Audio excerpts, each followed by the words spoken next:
I'm here with artist Kate Richbourg, and today we're talking about unconventional techniques. And you have a really unconventional approach to loom work, right, Kate? I do. It's looming without a loom. That is a great idea. I think it's a really fun and easy way to create loomed pieces for sure. And you're inspired by art as well. I am. You know, I have always loved the art and jewelry of Lalique ever since I was little. It's gorgeous. And I found some really beautiful pieces that really inspired me to just select some interesting colorways and things like that.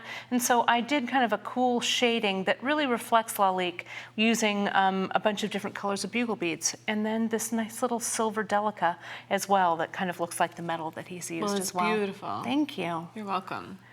So for the looming, I can show you how that goes together. It's really super simple.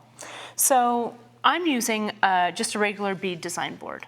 So I'm using some really thin, some fine seed bead thread, anything that's nice and strong and thin.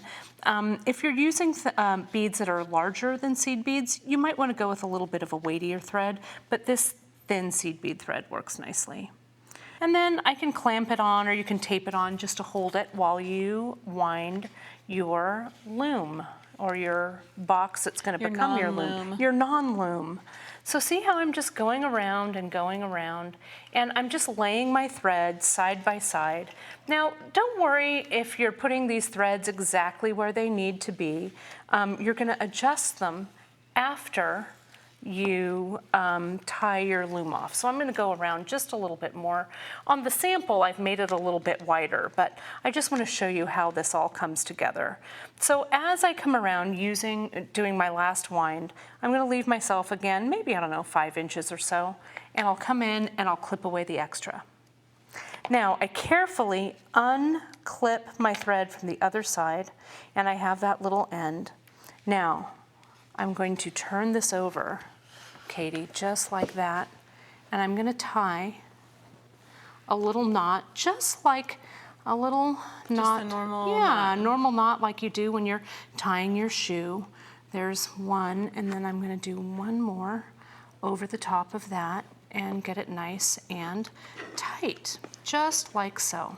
Now, as I turn this around, you can see I can rearrange my little threads to fit however wide I need my beads to sit in there, if that makes sense, and you would right? base that on the size of your beads, Yeah, right? so if I were using bugles, you know, I'd have a little bit of a wider space, or if I'm using 11/aughts, I'd make it a little bit smaller. Okay. And you can see in this one here how I've used a mixture of the bugles and the 11/aughts. So you can see how the little channels for the 11/aughts are smaller, and for the bugles they're a little bit wider. Now, did you plan that ahead of time, or did it just kind of transpire as you were working on it? Well, yes and no. I did a little bit of planning, but I wasn't really sure how the pattern was going to play out.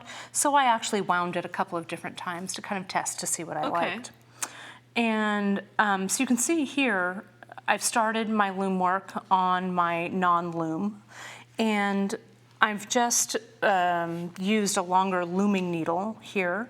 And for looming, for something like this, you want to make sure that tension is fairly tight, but there's still some give to it. You don't want it to be too tight, or else things are going to, I don't know, get a little hard to string. And it looks like you started out with the blank weft threads. I did, and you know, what I actually do to start this is I start by putting in my first row of beads and establishing kind of the space here. I do the exact same thing. Yeah, right? Yeah. And then I work down just a few, then I came in and I did this weft weave back and forth. Yeah, that's what I do too. Yeah, and it really stabilized it nicely.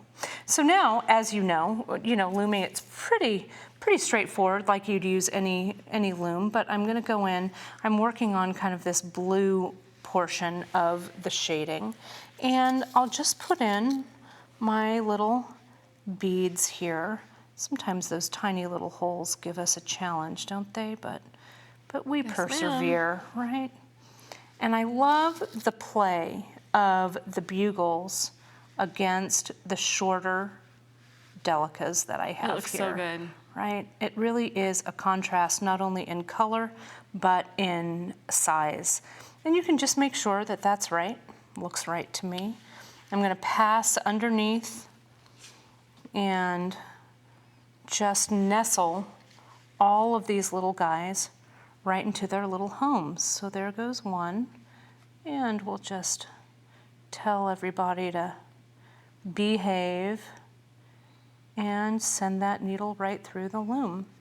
And then as you're sandwiching these, what I do is I kind of scrape the top of my needle along that top of the bead, along the top of the bead hole. Right. And that ensures that I'm not, I don't know, splitting any of my threads, things like that. That can get a little dicey. There we go, and just pull that through, and we'll get these last few. Okay. Just like so.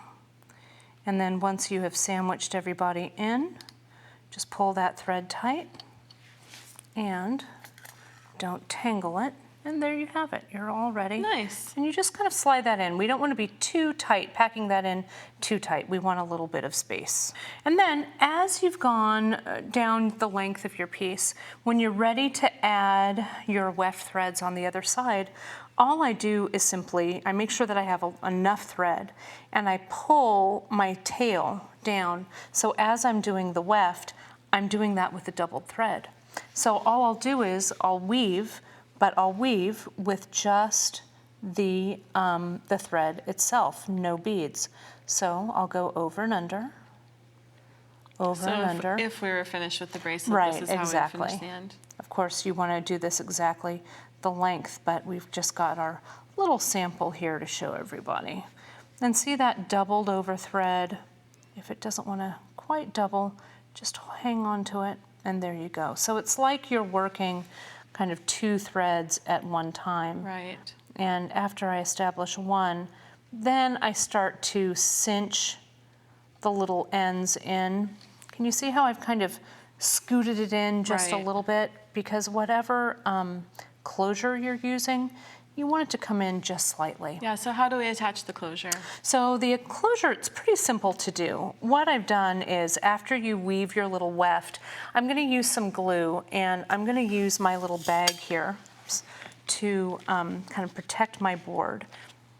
And I'll add my glue by just kind of saturating both sides of the weft this way, and then I can come in with a toothpick and saturate the other sides and really make sure that my glue has really, I guess, bonded with the threads, but I don't want to get it on the beads. That would be a bad thing. Okay. Then once it's dry, and I let it sit for maybe a couple hours to really let it dry, shall we just clip it away? Sure. Let's clip it. And can you see, I'm just going to come in with my shears, and it's all glued in there, so don't be afraid. It's nice and sturdy and strong. Then, when I'm ready to attach my little clamp, my clamp just goes right in the end and folds over. I use a pair of pliers just to clamp it right down. Perfect. Super easy. All right, well, thank you so much, Kate. You're welcome. Thank you, Katie. Sure thing.